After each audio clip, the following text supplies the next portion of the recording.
Welcome viewers, কেমন আছেন সবাই? আশা করি সকলে ভালো আছেন। আপনারা থাম্বনেলে যেই লোগোটি দেখতে পাচ্ছেন সেই লোগোটি আমি মোবাইল দিয়ে ক্রিয়েট করব। তো আজকে টিউটোরিয়ালটি অনেক লম্বা হবে, তো সবাই মনোযোগ সহকারে দেখবেন। তো কথা না বলে চলুন শুরু করা যাক। তো আমি সর্বপ্রথমে ওপেন করব মোবাইলের যেই পিকচার যেই অ্যাপটি রয়েছে সেই অ্যাপটি ওপেন করছি।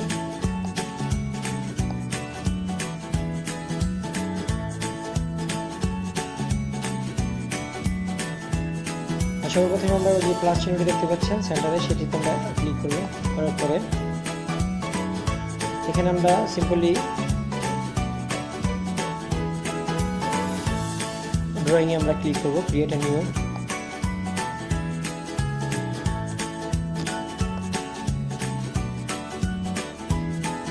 তো এখানে আমরা দেখতে পাচ্ছেন যে ইমেজের মতো যে অপশন রয়েছে 2 নম্বরে, এখানে আমরা ক্লিক করব। করার পরে এখানে দেখতে পাচ্ছেন এখানে আমরা ক্লিক করব। তারপরে আমরা যে ছবিটির উপরে আমরা লোগোটি ক্লিক করব সেই ছবিটা আমরা এখানে ইম্পোর্ট করব।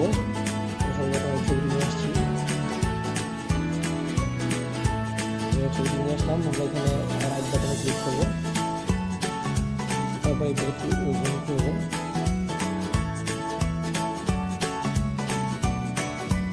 জুম করার পরে আরো বাটনে ক্লিক করব। তারপরে এখানে দেখতে পাচ্ছেন যে এডিট ইমেজ, এখানে আমরা ক্লিক করব। তারপর এখানে ইফেক্টে ক্লিক করব।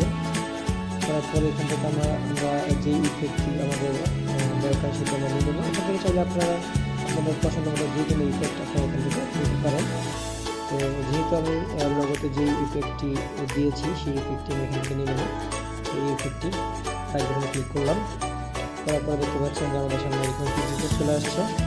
এখন আমরা এখানে বিভিন্ন ধরনের ইফেক্ট ইউজ করবো, অথবা আপনারা চাইলে যে বিভিন্ন ধরনের দেখতে পাচ্ছেন যে মাস্ক, যে ফেস লোগো বানানো হয়, এটা কিন্তু কিছুটা ওইরকমই। তো আপনারা চাইলে ফেস লোগোতে যেভাবে আমরা মাস্ক করে থাকি, ক্লিপিং মাস্ক, আমরা লেয়ার মাস্ক করে থাকি, তো এই ধরনের আপনি চাইলে মোটামুটি সব ধরনের সুবিধা আপনারা এই অ্যাপ থেকে পেয়ে যাবেন। আমরা হয়তো সবাই এই অ্যাপটির সম্পূর্ণ ব্যবহার জানি না। তো এখন আমরা যে কাজটি করবো সেটা হচ্ছে আবার আমরা ক্লিক করবো ড্রতে ক্লিক করার পরে আবার ড্রতে ক্লিক করবো। করার পরে এখন আমাদের মূল কাজটি শুরু হবে। এখন আমরা এটাতে একটি রাউন্ড একটি সার্কেল আমরা এখানে নিয়ে আসবো। তো রাউন্ড সার্কেল নিয়ে আসার জন্য আমি এখানে ক্লিক করবো। তো এখন আমরা এই রাউন্ড যে সার্কেলটি আমরা ক্লিক করলাম। তারপরে সাইজটি আমরা 20 পিক্সেল এবং অপাসিটি 100 করে দিলাম। ফোন করার পরে এখান থেকে আপনি যে কালারটি নিতে চান সেই কালারটি আপনি চাইলে এখান থেকে ফিল করতে পারেন। তারপরে এখানে আপলোড করা দিব। তারপরে রাইট বাটনে ক্লিক করবো। তারপরে জাস্ট এখান থেকে টানবো। তারপরে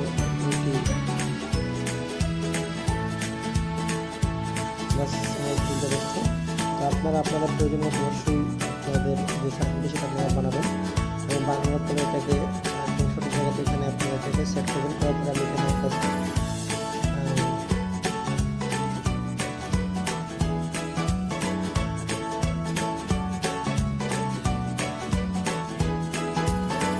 রাইট বাটনে ক্লিক করবেন। রাইট বাটনে ক্লিক করলাম।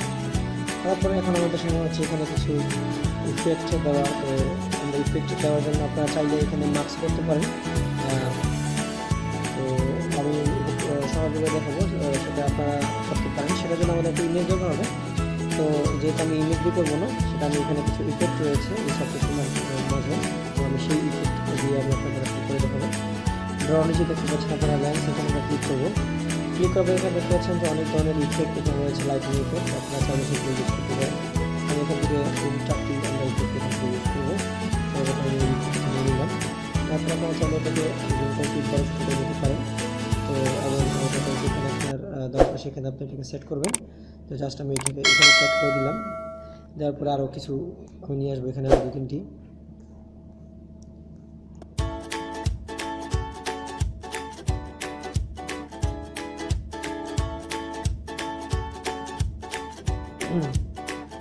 তো আমার প্রয়োজন মনে হয় আরও একটি অথবা 2টি প্রয়োজন হবে। আমি আরও 2টি নিয়ে আসছি এখানে।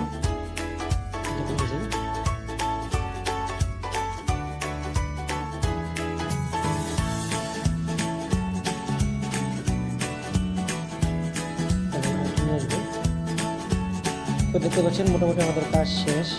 তো আমরা এটাকে চাইলে সেভ করে নিতে পারি, কিন্তু সেভ করার আগে আরেকটি কাজ সেটা হচ্ছে আমরা এটাকে রাউন্ড আকারে লোগোটি লোগো যেগুলো রাউন্ড আকারে হয় অথবা যে কোনো শেপে হয়, আমি চাই এটাকে একটু রাউন্ড আকারে নেওয়ার জন্য। রাউন্ড আকারে নিতে হলে আমাদের সেটা হচ্ছে মানে টুল বারে দেখতে পাচ্ছেন আমাদের টুল রয়েছে, এই টুলটাকে ক্লিক করবো। তারপরে এখানে দেখতে পাচ্ছেন যে শেপ ক্রপ, আমরা এখান থেকে শেপ ক্রপে ক্লিক করবো। করার পরে এখানে দেখতে পাচ্ছেন যে রাউন্ড শেপটি সেটা আমরা এখানে সিলেক্ট করবো। করার পরে এটাকে একটু বড় করবো।